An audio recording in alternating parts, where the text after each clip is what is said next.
Des enfants de 10 ans qui se sont pris des balles. Et quoi, dans quel monde on vit? Et qu'est-ce qui amène à ça? C'est notre fréquentation. C'est la fréquentation. Et la fréquentation, c'est un choix. C'est un choix. Parce que beaucoup on dit, ah mais c'est pas de sa faute, c'est à cause de c'est ceux qui fréquentent qui l'ont influencé. La fréquentation, c'est un choix. Et tu es responsable de tes choix. Et dans cette fréquentation-là, donc il y en a justement qui viennent en disant, Dieu nous a laissé tomber. Allah, il nous a laissé tomber. Il a vu dans quelle misère nous sommes et il nous a laissé tomber. Ou alors, arrête de faire le pieux. Arrête de faire le pieux. Aujourd'hui, pour s'en sortir, ce qui marche, c'est ça. Il n'y a que ce moyen-là. Et à force d'entendre et qu'on te répète ces phrases-là, tu finis par quoi? Par y croire. Et te dire qu'en fait, c'est vrai. Regarde, j'ai essayé. J'ai essayé par les moyens du halal, ça ne marche pas. Alors que quand tu les vois, et tu vois quoi? Ils ont entre guillemets la belle vie. Quelle belle vie. Cheikh Al-Arbi, ce matin, il parlait du bonheur. Mais quel bonheur! On n'a pas la même définition du bonheur. On n'a pas la même définition du bonheur. On n'a pas la même définition de réussir sa vie. Réussir sa vie, ce n'est pas ce que vous voyez. Réussir sa vie, c'est se soumettre à Allah subhanahu wa ta'ala. Bismillah ar-Rahman ar-Rahim.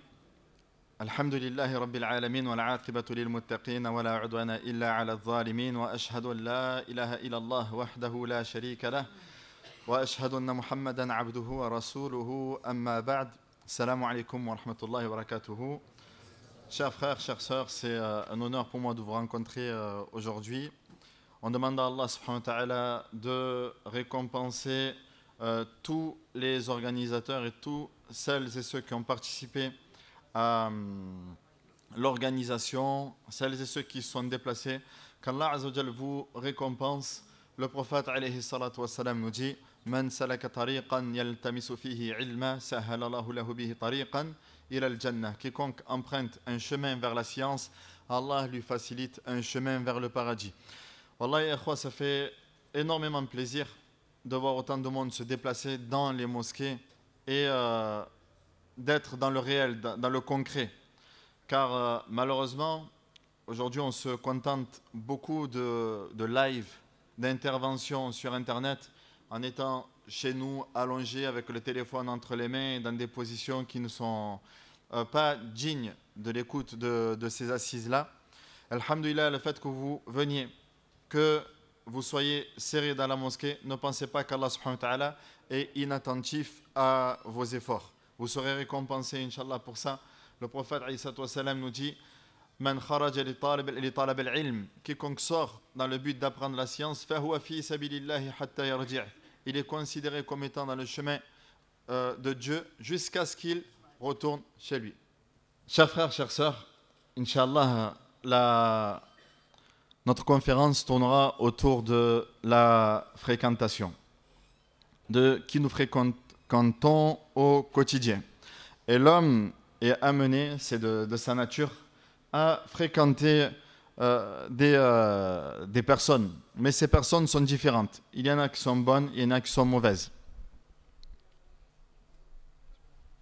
Il y a de bonnes personnes et il y en a qui sont moins bonnes. Et lorsqu'on sait ceci, on sait que le prophète nous dit: Ar-rajul ala dini khalilihi, afwan. L'homme prend ou adopte la religion de son compagnon, de celui qui fréquente. Que chacun d'entre vous prenne garde ou fasse attention à sa fréquentation. Car le bien qui t'arrive ou le mal qui t'arrive, je parle du mal ici de l'égarement. Et quand je parle du bien, je parle de la guidée. Et il y a souvent une part où la fréquentation qui joue. Par exemple, beaucoup d'entre nous aujourd'hui se sont motivés pour venir à la mosquée, pour écouter la série de conférences qu'il y a. Qu'est-ce qui a fait que tu te retrouves aujourd'hui ici après la grâce d'Allah subhanahu wa ta'ala? C'est parce qu'il y a une fréquentation, un groupe de personnes. Et vous avez dit: vas-y, viens, on y va. Peut-être que seul tu ne serais pas venu. Mais le fait de venir à 2, 3, 4, ça t'encourage. Également, on fait également la même chose dans le mal. Dans le mal, on s'incite à le faire. Seul, tu ne l'aurais pas fait, mais parce qu'il y a 2 ou 3 personnes que tu as vues qui t'ont appelé à cet égarement, tu les as suivis. Et le prophète nous dit dans un hadith que vous avez sûrement entendu, Innama mathalul jalis salih wa jalis su ka hamilil misk wa nafikhil kir. Il nous dit alayhi salatu wassalam, l'exemple du compagnon pieux et du mauvais compagnon est comme celui du vendeur de parfums et du forgeron.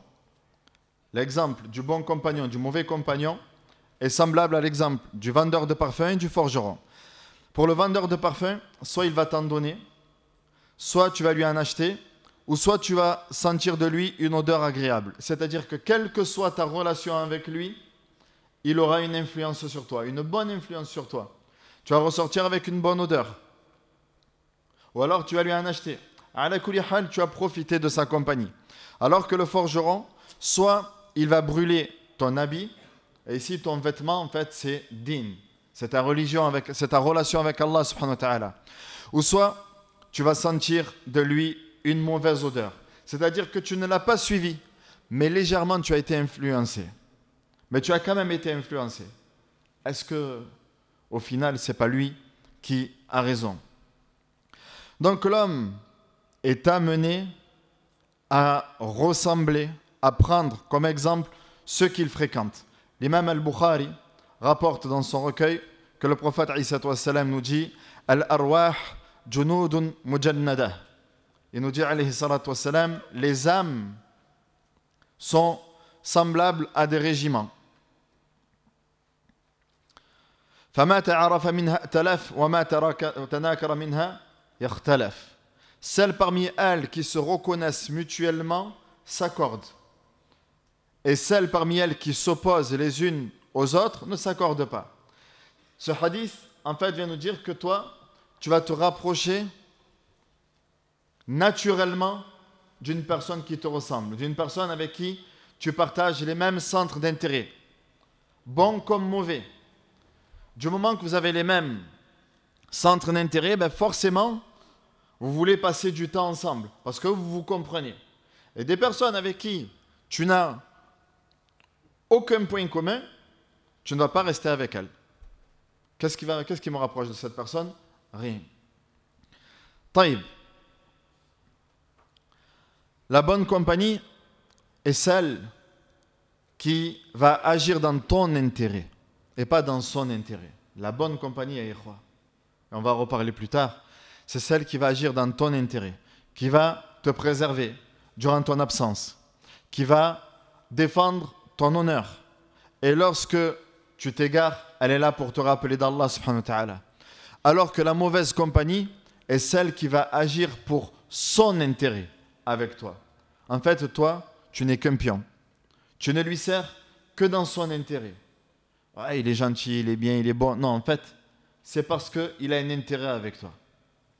Il a un intérêt derrière. Sinon, tu ne lui sers à rien. Et au minimum de ce qu'on peut dire d'une personne qui te tient bonne compagnie, c'est que cette personne-là, au minimum, lorsque tu la vois, tu ne seras pas influencé à faire du mal. Forcément, et pose-toi la question. Dans ta vie, il y a des personnes que quand tu restes avec elles, tu ne vas pas faire de mal. Pourquoi? Parce que tu as du respect pour cette personne-là. Alors que d'autres, tu es plus à ton aise et le haram devient banal, insignifiant. Pourquoi? Parce que ces deux personnes-là sont différentes. Un tel, tu vas lui accorder un certain respect et tu vas avoir une certaine pudeur envers cette personne-là, et une autre, non. Et le prophète nous dit خيار عباد الله الذين إذا رؤوا ذكر الله. Les meilleurs parmi les serviteurs d'Allah sont ceux qui, à la simple vue, ils te rappellent d'Allah subhanahu wa ta'ala. Juste quand tu les vois, ils te rappellent d'Allah Jalla wa ala. Même pas, on parle de compagnie là. On parle de leur simple vue. Elle te rappelle d'Allah Jalla wa Ala. Alors que les plus mauvais parmi les serviteurs d'Allah sont ceux qui séparent les bien-aimés, ceux qui colportent la médisance, ceux qui sèment la discorde sur terre. Si on devait prendre un seul exemple sur la mauvaise compagnie, on n'a qu'à prendre l'exemple de Abu Talib. Vous connaissez le Abu Talib? Qui est Abu Talib? Hafizakumullah. Oui, mon frère. L'oncle du prophète, alayhi salatu wassalam. Le prophète, alayhi salatu wassalam, ou Abd al-Muttalib, a eu 10 garçons.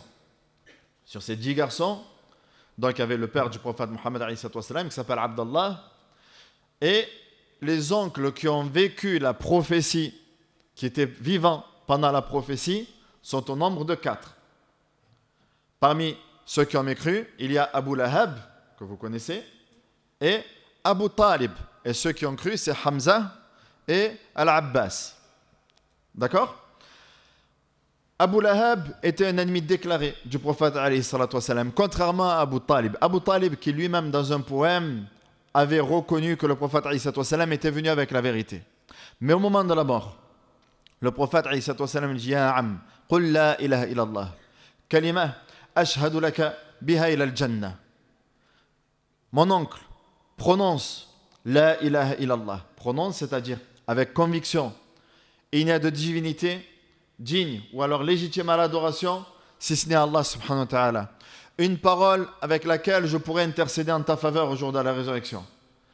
Et de l'autre côté, il y avait donc les ennemis du prophète alayhi salatu wassalam qui disaient: Ya Aba Talib, est-ce que tu vas te détourner de la religion de tes ancêtres? Et le prophète alayhi salatu wassalam qui insiste. Et eux qui insistent. Et finalement, ils restent sur la voie de Abd al-Muttalib, c'est-à-dire sur la voie du polythéisme. Et il est mort ainsi. Qu'est-ce qui l'a poussé à ça? La fréquentation. Et c'est cette fréquentation qui, malgré tout le bien qu'il a pu faire en soutenant le prophète alayhi salatu wassalam, ça ne lui sera d'aucune utilité. Alors que l'exemple de la bonne fréquentation, on peut prendre juste l'exemple d'un chien. Dans Surat Al-Kahf, سيقولون ثلاثة رابعهم كلبهم. Un chien qui a fréquenté des personnes qui croyaient en Allah subhanahu wa ta'ala et qui s'étaient isolées. Et Allah azza wa jalla mentionne ce chien jusqu'à Yawm al-Qiyamah. Cet animal, Allah azza wa jalla a honoré dans le Coran juste parce qu'il est resté avec de bonnes personnes. Donc on voit comment Allah azza wa jalla honore, élève et rabaisse d'autres personnes en fonction de la fréquentation. Donc c'est à toi de faire ici, de voir la différence qu'il y a entre la bonne et la mauvaise fréquentation. On va voir, Inch'Allah, quelques points très rapides, Inch'Allah, sur les dangers et les méfaits de la mauvaise fréquentation. Et la première, la plus importante, c'est que lorsque tu restes avec quelqu'un qui a avec une mauvaise fréquentation, quelqu'un qui est mauvais, il va te mettre des doutes dans ta croyance. Lui-même, il va te mettre des doutes dans ta croyance. Comment quelqu'un va mettre des doutes dans ma croyance? Alors que ces personnes-là qui sont de mauvaise fréquentation, excusez-moi, je veux juste que vous le preniez avec des pincettes, ce que je suis en train de dire. Que ceux que nous fréquentons en général sont des personnes qui ont une tradition musulmane, qui ont une culture musulmane et qui ont dévié par la suite. Alors on les entend dire: toi tu fais la prière et tout, mais regarde-moi, Dieu, qu'est-ce qu'il a fait pour moi? Allah, qu'est-ce qu'il a fait pour moi? Et si Allah Azza wa Jalla, il t'aimait, comment ça se fait que tu te retrouves toi dans cette situation? Vous savez quoi? Tout va tourner autour de la drogue, et tous les exemples qu'on va donner vont tourner autour des fléaux de nos quartiers. Malheureusement, Marseille est tristement célèbre, tristement connu. Pourquoi? Pour ses règlements de compte, pour ses réseaux, pour tous les réseaux qu'il y a sur Marseille, où des jeunes de la France entière descendent l'été pour travailler à Marseille. 15 ans, 16 ans, pour se faire de l'argent. Il faut savoir qu'en tant qu'imam, on est forcément amené à faire des janazas. Des janazas, c'est donc des prières mortuaires. Et également des toilettes. Ce que j'ai vécu dans ma vie, ça a tellement été choquant. Le nombre de jeunes, enfants, ados, qu'on a dû faire leur toilette alors qu'ils n'ont même pas 15 ans, 16 ans, et j'ai plus continué. C'était trop dur pour moi. De voir des enfants de 15 ans, 16 ans criblés de balles. De voir la tristesse de la mère derrière, de toute la famille. C'est tellement difficile, et que mentalement, on ne se contente aujourd'hui que de la prière et qu'Allah Azza wa Jal récompense celles et ceux qui vont au-delà de ça et qui surmontent cette difficulté et qui font ces toilettes-là. Je parle d'enfants de 15-16 ans qui viennent travailler. Des enfants de 10 ans qui sont en train de guetter. Des enfants de 10 ans qui se sont pris des balles. Et dans quel monde on vit? Et qu'est-ce qui amène à ça? C'est notre fréquentation. C'est la fréquentation. Et la fréquentation, c'est un choix. C'est un choix. Parce que beaucoup ont dit, ah mais c'est pas de sa faute, c'est à cause de c'est ceux qui fréquentent qui l'ont influencé. La fréquentation, c'est un choix. Et tu es responsable de tes choix. Et dans cette fréquentation-là, donc il y en a justement qui viennent en disant, Dieu nous a laissé tomber. Allah, il nous a laissé tomber. Il a vu dans quelle misère nous sommes et il nous a laissé tomber. Ou alors, arrête de faire le pieux. Arrête de faire le pieux. Aujourd'hui, pour s'en sortir, ce qui marche, c'est ça. Il n'y a que ce moyen-là. Et à force d'entendre et qu'on te répète ces phrases-là, tu finis par quoi? Par y croire. Et te dire qu'en fait, c'est vrai. Regarde, j'ai essayé. J'ai essayé par les moyens du halal, ça ne marche pas. Alors que quand tu les vois, et tu vois quoi? Ils ont entre guillemets la belle vie. Quelle belle vie. Cheikh Al-Arbi, ce matin, il parlait du bonheur. Mais quel bonheur. On n'a pas la même définition du bonheur. On n'a pas la même définition du bonheur. On n'a pas la même définition de réussir sa vie. Réussir sa vie, ce n'est pas ce que vous voyez. Réussir sa vie, c'est se soumettre à Allah subhanahu wa ta'ala.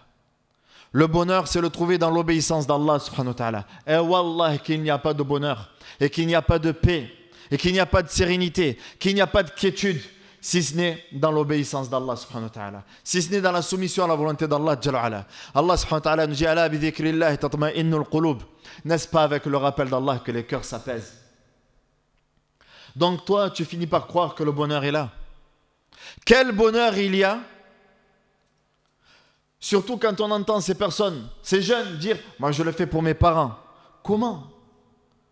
Ta mère, elle pleure matin et soir. Elle ne dort plus. Ton père, il s'est démené pour toi, pour que tu aies une bonne vie, pour que tu réussisses. Et toi, pour te donner bonne conscience, tu dis « Non, mais je le fais pour ma mère ». Wallah que tu es un menteur. Wallah, je prends Allah Azza wa Jal à témoin que tu es un menteur. Parce qu'une larme de ta mère vaut mieux que tout ce bas monde et ce qu'il contient. Que ce que ta mère, elle ressent comme crainte pour toi, ça devrait suffire à ce que tu arrêtes. La peur que ta mère, elle a pour toi, wallah que tu devrais arrêter juste pour ça. Ça suffit. Je fais souffrir ma mère. Ma mère qui a souffert pour moi pendant 9 mois, qui m'a porté, qui m'a aimé. Normalement, juste ça, ça te suffit pour arrêter. Ta mère qui pleure et qui t'appelle, Ya Waldi, arrête. Et toi, tu continues et tu te donnes bonne conscience. Donc arrête de te mentir. Arrête de mentir à toi-même. Et arrête tes bêtises. Car là, tu as une mauvaise croyance en Allah subhanahu wa ta'ala. Tu as une mauvaise conception de la grandeur d'Allah subhanahu wa ta'ala. En te disant, oui, mais c'est de cette manière-là que je vais m'en sortir. Et wallah, ya ikhwa, croyez mon expérience. Croyez en mon expérience. Que Tous ceux qui sont passés par ce chemin-là, à un moment ou à un autre, leur passé les rattrape. Et ils terminent sous terre. Même s'ils ont arrêté, même s'ils se sont repentis, ils terminent sous terre. Et donc, comment tu vas laisser tes parents? Comment vas-tu laisser tes enfants? Wallah, des fois j'ai l'impression, mais qu'est-ce que vous avez dans le cerveau? Vous ne réfléchissez pas aux conséquences de vos actes. Ou vous mettez vos parents en danger. Vous mettez vos frères en danger. Vous mettez vos propres sœurs en danger. Deuxièmement, ta mauvaise fréquentation. Elle t'appelle à quoi? Des fois, il y en a pour se donner bonne conscience, ils aimeraient que tu sois égaré comme eux, ils sont égarés. Et ils te voient que tu as réussi, que tu commences à t'en sortir, que tu commences à réfléchir, à te dire qu'en réalité, la vraie vie, c'est la vie de l'au-delà, c'est pas la vie d'ici-bas. Que ce que j'aurai comme récompense auprès d'Allah est meilleur et plus durable que ce bas monde-là. Et dès qu'il te voit t'en sortir, wallah, il commence à être jaloux. Comment lui il s'en sort, moi je m'en sors pas. Et il t'appelle, il veut que tu lui ressembles. Cheikh Mohamed Nadir a répété ce verset-là tout à l'heure. وَيُرِيدُ الَّذِينَ يَتَّبِعُونَ الشَّهَوَاتِ أَن تَمِيلُوا مَيْلًا عَظِيمًا.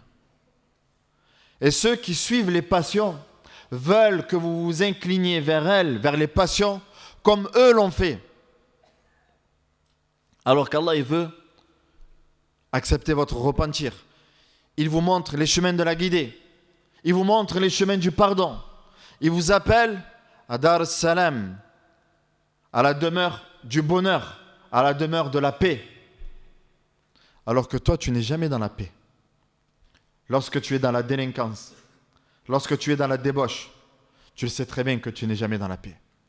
Tu le sais très bien que tu attends chaque matin à 6 heures, tu ne dors pas correctement parce que tu sais que d'un jour à l'autre, d'un moment à l'autre, il peut y avoir une perquisition chez toi.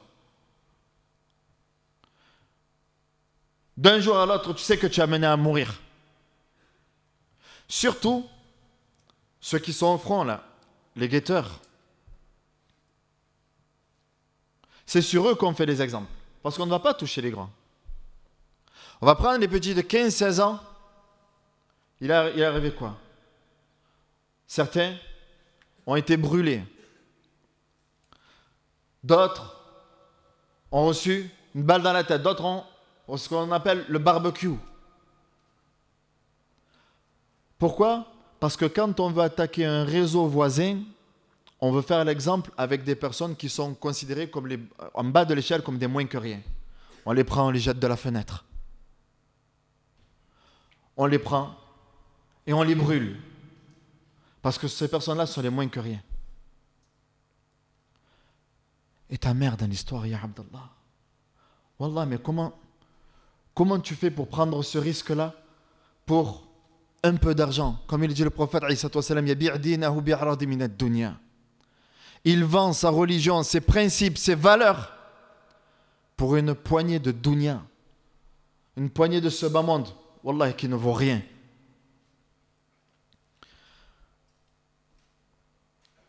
Troisièmement, en restant avec cette mauvaise fréquentation, donc forcément, il va déteindre sur toi. Et Allah Azza wa Jal nous dit وَلَا تُطِعْ مَنْ أَغْفَلْنَا قَلْبَهُ عَنْ ذِكْرِنَا وَاتَّبَعَ هَوَاهُ وَكَانَ أَمْرُهُ فُرُطًا. Et ne suis pas celui dont le cœur est inattentif, insouciant au rappel d'Allah et qui ne fait que suivre ses passions. Allah Jalla ala nous dit également فَأَعْرِضْ عَمَّنْ تَوَلَّى عَنْ ذِكْرِنَا وَلَمْ يُرِدْ إِلَّا الْحَيَاةَ الدُّنْيَا. Éloigne-toi, prends le chemin opposé de celui qui s'est éloigné de notre rappel, de celui qui s'est éloigné du Coran, de celui qui s'est éloigné des maisons d'Allah et qui ne désire que ce bas monde. Tu l'entends parler, j'ai besoin de sous, j'ai besoin d'argent. Je veux rouler en Mercedes, je veux rouler en Lambo, je veux une belle maison. Tu veux une belle maison, mon frère?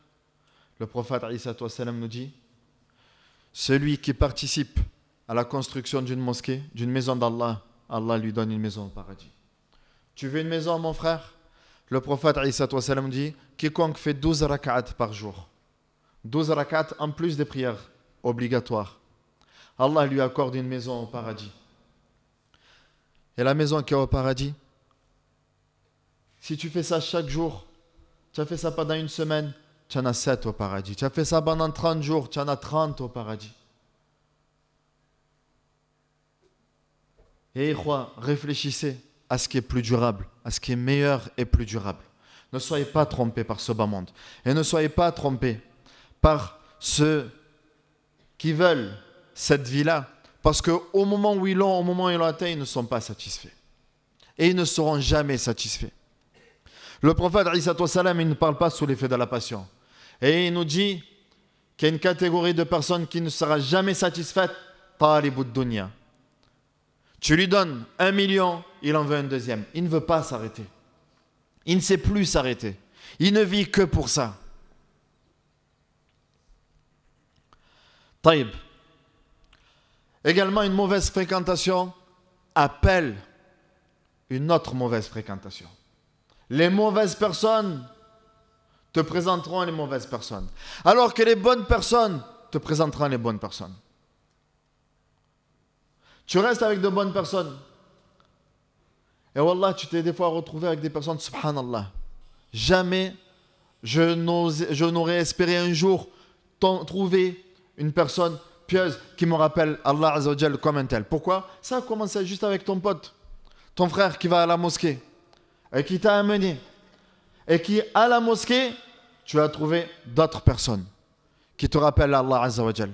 D'autres personnes qui te montrent, qui t'ouvrent les yeux sur ce bas monde.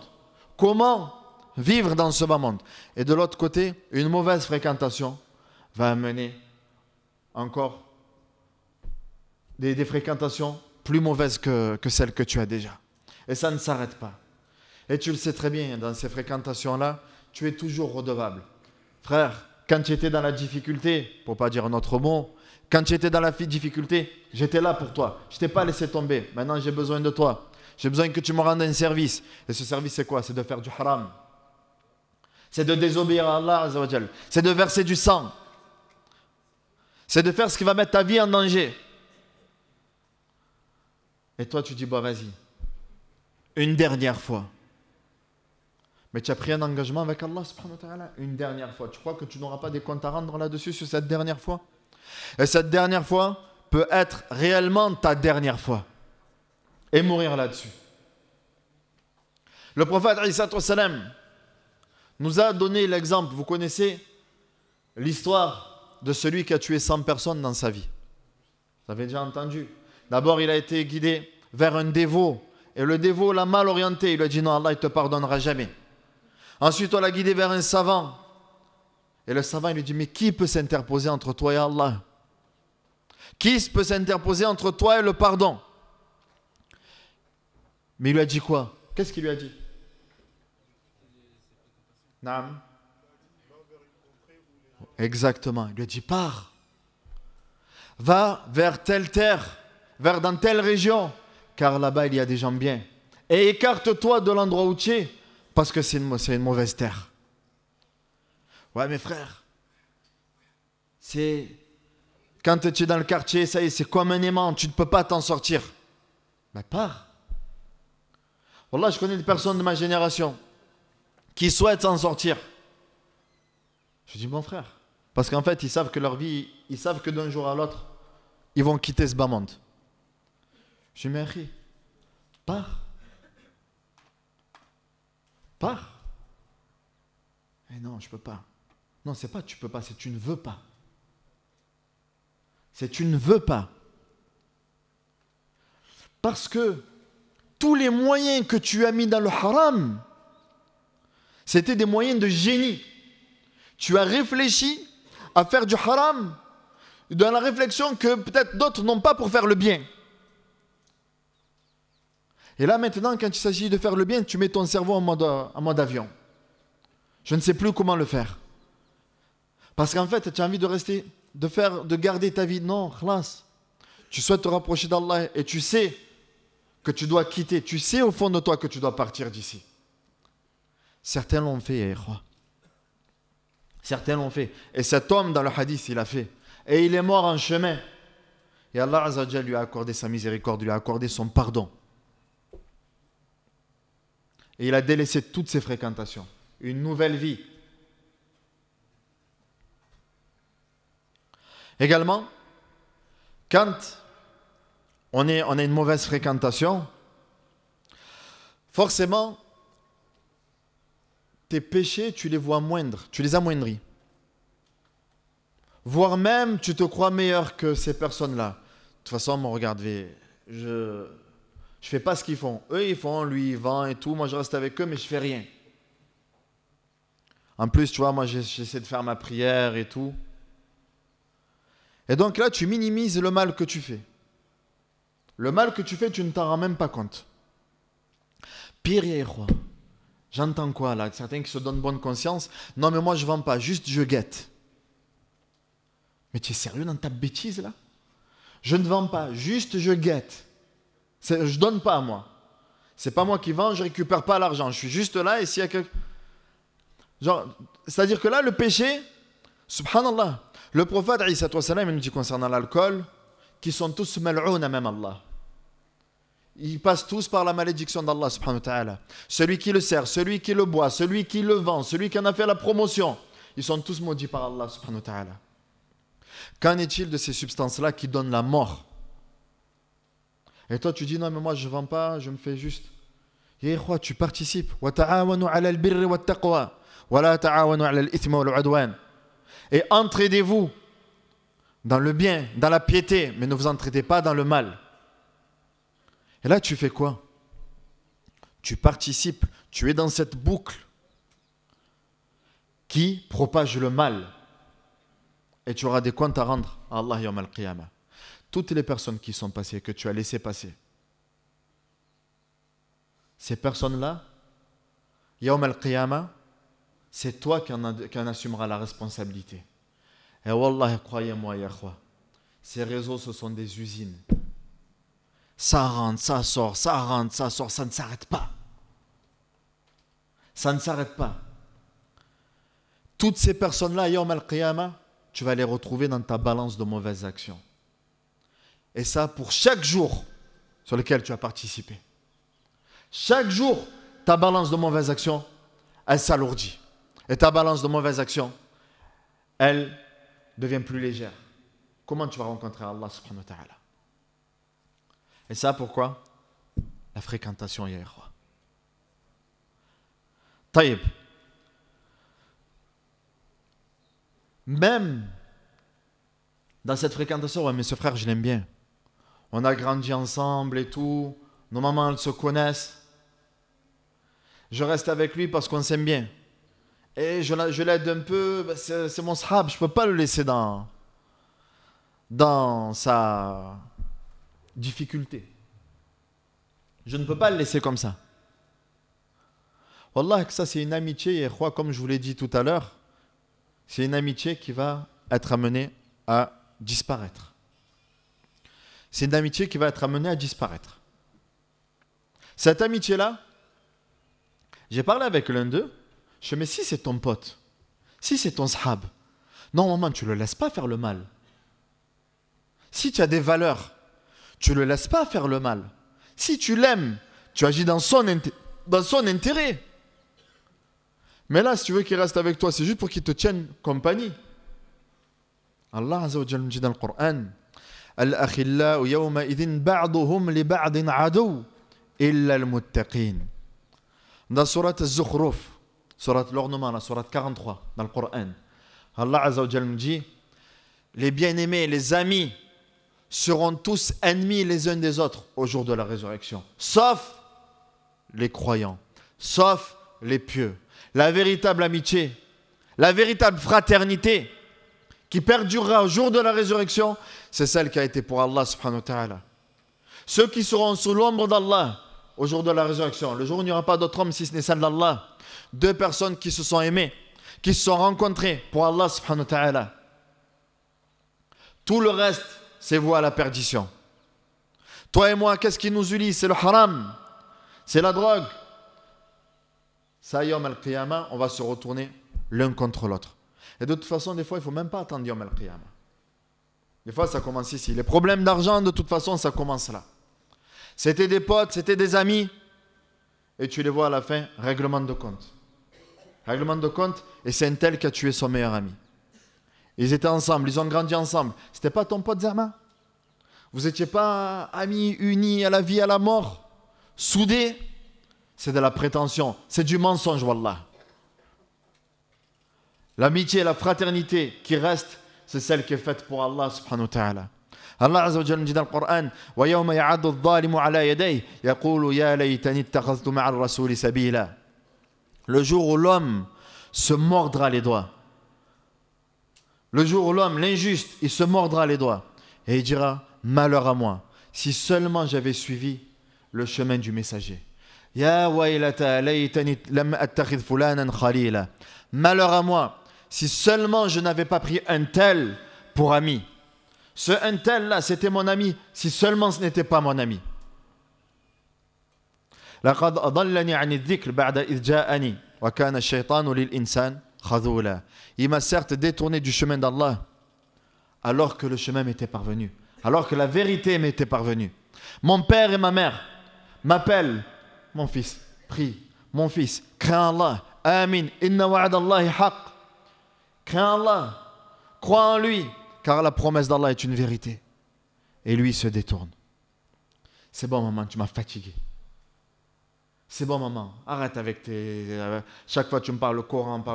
Wallah, des fois des paroles de kufr qui sont dites, qui sont prononcées. Des paroles qui peut-être elles te sortent de l'islam. En rejetant tes parents. Wakatawja?